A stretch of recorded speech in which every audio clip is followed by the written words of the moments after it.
Shalom saudara yang Tuhan Yesus kasihi. Saya berharap saudara baik-baik saja dan sehat roh, jiwa, dan tubuh. Saudara, anak-anak sekolah tahu kapan ujian diadakan. Dan mereka akan siap-siap untuk belajar. Agar apa? Agar mendapat nilai yang baik. Dan tujuan akhirnya tentulah yaitu mereka akan naik kelas dan lulus dengan cemerlang. Nah saudara, tetapi kadang-kadang para guru memberikan ujian secara tiba-tiba tanpa pemberitahuan terlebih dahulu. Tujuan guru memberikan ujian secara tiba-tiba tanpa pengumuman. Guru ingin melihat dan menilai apakah para murid ini memang belajar sungguh-sungguh di rumah tanpa diberitahu kapan ujian. Dan nanti akan terlihat pada akhirnya mereka yang sungguh-sungguh belajar dengan yang tidak belajar, nilai murni yang sesungguhnya adalah bahwa akan nampak sekali anak-anak yang memperhatikan pelajaran. Nah saudara yang Tuhan Yesus kasih, begitu juga ujian-ujian di dalam hidup kita sebagai makhluk ciptaan Tuhan. Saudara, Allah mengizinkan kita menghadapi ujian-ujian dalam hidup ini saudara, dan datangnya pun tiba-tiba. Entah itu orang siap atau tidak siap melalui ujian-ujian ini. Yang jelas adalah hasil dari ujian ini akan dapat kita nilai siapakah orang ini sesungguhnya. Apakah dia siap ataukah tidak siap. Nah saudara, siapapun manusia, saudara dan saya, pastilah pernah mengalami ujian dalam hidup. Dan juga baik orang itu percaya maupun tidak percaya kepada Tuhan.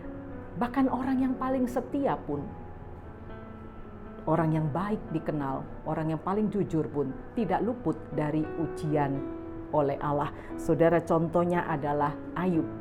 Saudara yang Tuhan Yesus kasih, tanpa tanda-tanda atau peringatan atau mimpi, Ayub mengalami musibah beruntun dalam hidupnya. Yang pertama saudara, Alkitab menceritakan bahwa ternak-ternaknya, seluruh harta bendanya tiba-tiba hilang, terbakar dalam sekejap. Saudara yang Tuhan Yesus kasih, pada waktu itu mendadak Ayub jatuh miskin. Nah kemudian daripada itu anak-anak yang dikasihinya saudara, semuanya meninggal dengan sangat mengenaskan.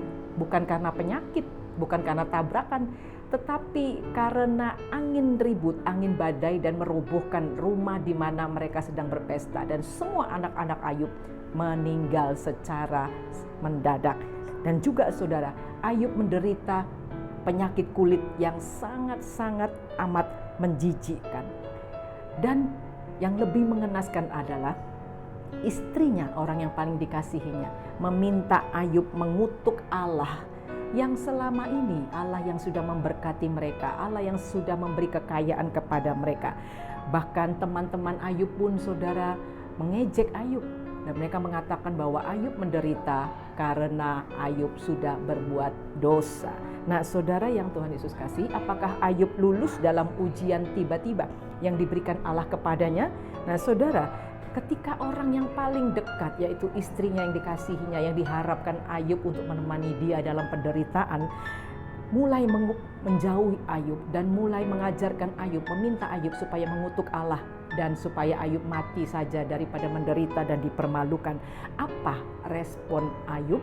Nah dalam Ayub 2 ayat 10 saudara, diceritakan begini, tetapi jawab Ayub kepadanya, kepada istrinya, engkau berbicara seperti perempuan gila.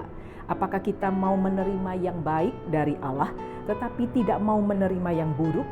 Dalam kesemuanya itu, perhatikan, Ayub tidak berbuat dosa dengan bibirnya. Saudara, luar biasa iman dan respon Ayub terhadap penderitaan yang bertubi-tubi datang menimpa hidupnya. Yang menjadi pertanyaan adalah, mengapa Ayub begitu tegar menghadapi penderitaannya?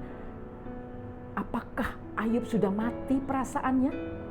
Saudara yang Tuhan Yesus kasihi, kita mari belajar dari kehidupan rohani Ayub sebelum dia mengalami penderitaan. Nah, pada umumnya manusia jika dia sukses, kaya, berhasil, terkenal saudara, mereka mulai sedikit-sedikit menjauhi Allah, atau mulai sedikit-sedikit mereka mulai lupa berdoa, mulai menghindari ibadah, dan mereka lebih memperbanyak kesenangan-kesenangan pribadi, lebih banyak mencari kesenangan kesenangan duniawi. Bagaimana dengan Ayub? Saudara yang Tuhan Yesus kasihi, ternyata Ayub tidak terlena dengan segala kekayaan dan kemasyurannya. Ayub 1 ayat 5 berkata demikian, setiap kali apabila hari-hari pesta telah berlalu, Ayub memanggil mereka dan menguduskan mereka. Keesokan harinya, pagi-pagi bangunlah Ayub lalu mempersembahkan korban bakaran sebanyak jumlah mereka sekalian. Sebab pikirnya, mungkin anak-anakku sudah berbuat dosa dan telah mengutuki Allah di dalam hati. Demikianlah dilakukan Ayub senantiasa. Saudara, ternyata Ayub adalah seorang pendoa dan penyembah Allah yang sejati. Di dalam segala keadaan apapun, dia tidak melupakan Allah. Dia selalu mengandalkan Allah. Dia selalu membuat mezbah doa bagi dirinya dan bagi keluarganya. Selalu hatinya melekat kepada Allah yang sudah memberkatinya.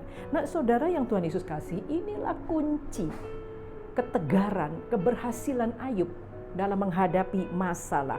Hatinya tetap kuat, imannya tidak gugur, karena Ayub sudah mempersiapkan imannya semuanya untuk menghadapi segala penderitaan yang tiba-tiba akan datang menghampirinya. Ayub selalu bersandar kepada Allah. Nah, saudara yang Tuhan Yesus kasihi, jika Ayub bisa melalui semua penderitaannya, saudara dan saya pun juga pasti bisa. Apalagi penderitaan kita sekarang ini mungkin tidak sehebat penderitaan Ayub pada waktu itu. Saudara, kita melihat di sini bahwa kemenangan dari suatu masalah, baik masalah itu berat atau masalah itu ringan, kuncinya adalah kita harus memiliki persiapan-persiapan yang sungguh-sungguh terhadap iman kita. Artinya kita harus melengkapi iman kita, tidak cukup hanya dalam ibadah 1 kali 1 minggu. Tetapi kita harus selalu membangun mezbah doa secara pribadi. Mezbah doa dengan keluarga-keluarga kita seperti yang Ayub lakukan untuk anak-anaknya. Dan saudara, kita melihat bagaimana hati Ayub melekat kepada Allah, bukan kepada kekayaan atau kesenangan pribadi. Saudara yang Tuhan Yesus kasihi, iman seperti inilah yang menyelamatkan Ayub dari berbagai-bagai penderitaan dan daripada dia meninggalkan Allah. Dia tidak kecewa dengan Allah. Alkitab tidak menuliskan berapa lama Ayub mengalami masalah dan penderitaan ujian dari Allah ini. Tapi pada waktunya, ketika Allah melihat iman Ayub, waktunya Allah berkenan untuk mengembalikan kesehatan Ayub, mengembalikan anak-anak Ayub, dan juga Allah berkenan mengembalikan kekayaan dan kemasyuran Ayub kembali. Dan saudara yang Tuhan Yesus kasihi, Ayub menerima lebih banyak dari apa yang dia terima sebelum mengalami penderitaan. Ayub lulus dengan cemerlang di hadapan Allah. Saudara yang Tuhan Yesus kasihi, sebelum segala sesuatu yang telah kita bangun hancur tiba-tiba, mari saudara, kita persiapkan hidup kita ini sebaik-baiknya, yaitu kita fokus kepada Allah, bukan hanya pada berkat-Nya saja, bukan pada kekuatan, bukan pada kekayaan, karena hanya iman kepada Allah saja yang bisa mengalahkan dunia dan penderitaan-penderitaannya.